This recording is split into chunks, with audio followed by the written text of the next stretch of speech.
هات المتر. الشرب ده اللي ملقطينه من بره خالص ومدخلينه معانا في الشقه كلها. وادي هنا الشاشه بتاعتنا. في التربيعه دي بالظبط كده هنروح مؤسسين لابليك في السنتر، مؤسسين بقى باريزه باريزه باريزه، والباكيه الثانيه مؤسسين باريزه يمين وباريزه شمال. هنا ما كانش فيه الحيطه دي، المطبخ ما كانش موجود، ضفنا الجزء دوت، وسعنا المطبخ شويه وبنينا الكتف ده. حمام الضيوف برضه هنا ده ما كانش موجود، الكلاينت كان عاوز حمام ضيوف غير الحمام اللي كان موجود في الريسبشن، وعملنا حمام الضيوف. هات الميزان وتعالى نروح على الغرفه. مساء الفل، مع حضراتكم باشمهندس يبانوك من شركه ديكوريتيف. استلمنا الموقع هنا اعاده تاهيل، وحاليا احنا بناسس في الكهرباء. طبعا احنا كسرنا السيراميك وكان في تعديل معماري، وهو ان الجزء ده ما كانش موجود. هنا ما كانش فيه الحيطه دي، المطبخ ما كانش موجود، ضفنا الجزء دوت، وسعنا المطبخ شويه وبنينا الكتف ده. حمام الضيوف برضه هنا ده ما كانش موجود، الكلاينت كان عاوز حمام ضيوف غير الحمام اللي كان موجود في الريسبشن، وعملنا حمام الضيوف وبنينا طبعا وقفلنا الكلام ده كله. وجينا هنا عملنا التكييف بالصرف بتاعه، وهنطلع طبعا مخارج الكهرباء ليه عشان هنأسس ابليك هنا وابليك الناحيه الثانيه.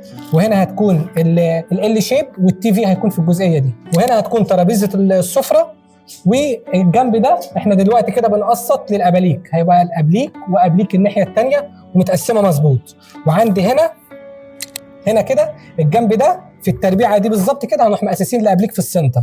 تمام. ده بالنسبه للشغل والعمل ايه اللي احنا بنعملها.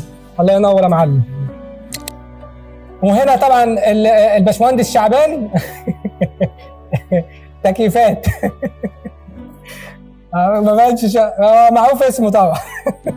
هنا ده المطبخ كان مقفول معايا لحد الجزئيه دي. احنا لما وسعنا المطبخ وخدنا من الريسبشن عشان تمشي مع الحيطه بتاعه الحمام، ضفنا وبنينا وقفلنا الجزئيه دي. وده عندي المطبخ معانا وسع وبقى شكله اشيك واحسن. هنا عندي الطرقه برضه هنأسس لابليك يمين وابليك شمال. وهنا الحمام، وشرحنا بالنسبه للحمام. هنا اللوحه بتاعه الخدمات خليناها في السنتر علشان خط عد مهندس شعبان.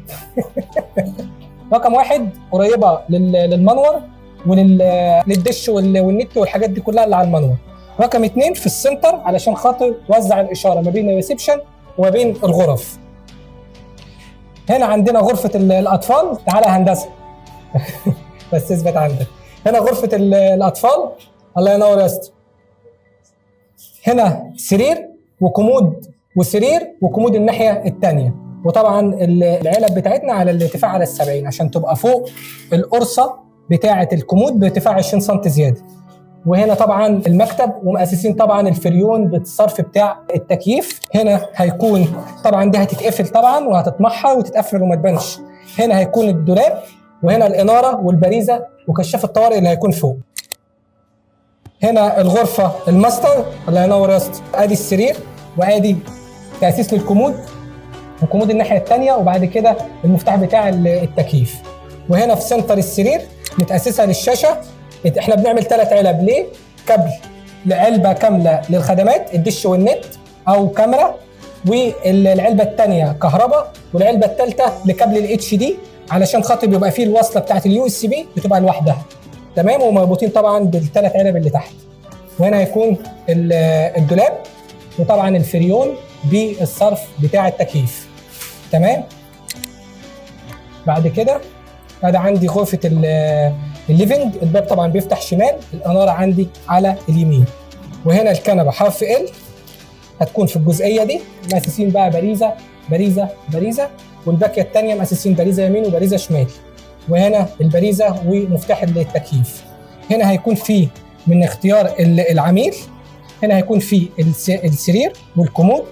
ادي الباريزه بتاعه الكومود، وادي السرير، وادي هنا الشاشه بتاعتنا. ده بالنسبه للاعمال بتاعه الكهرباء والحاجات اللي احنا عملناها. عايزين كده ميزان الليزر نشوف العلب بتاعتنا عامله ازاي والشرب بتاعها مظبوط ولا ايه الدنيا. هقول الله ينور ولا ايه؟ لا ماشي.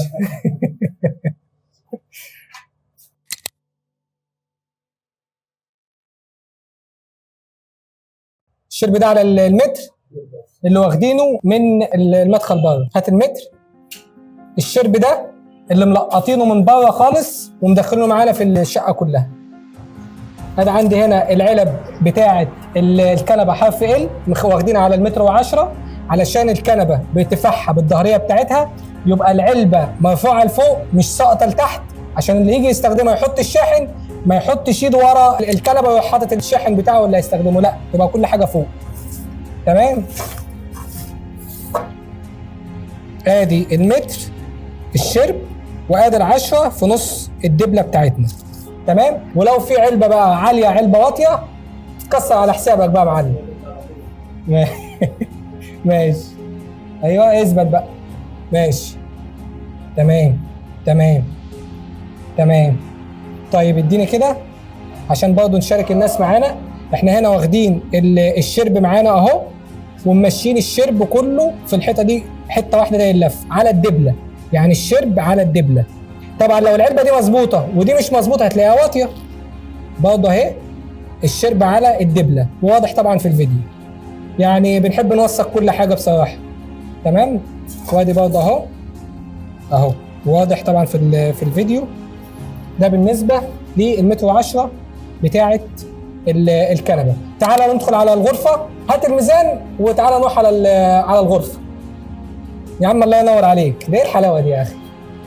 معلمين كهرباء يا باشا، مش ما والله يمدي ولا يا لهوي.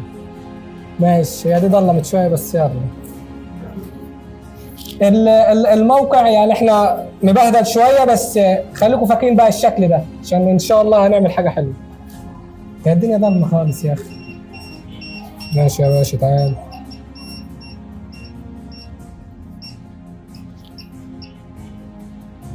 انت خلاص انت هتتصيط انت كده.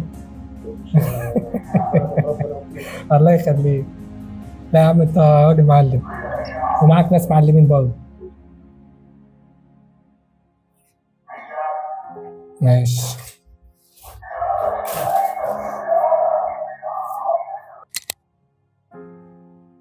بس ايه يا عم الحلاوه دي؟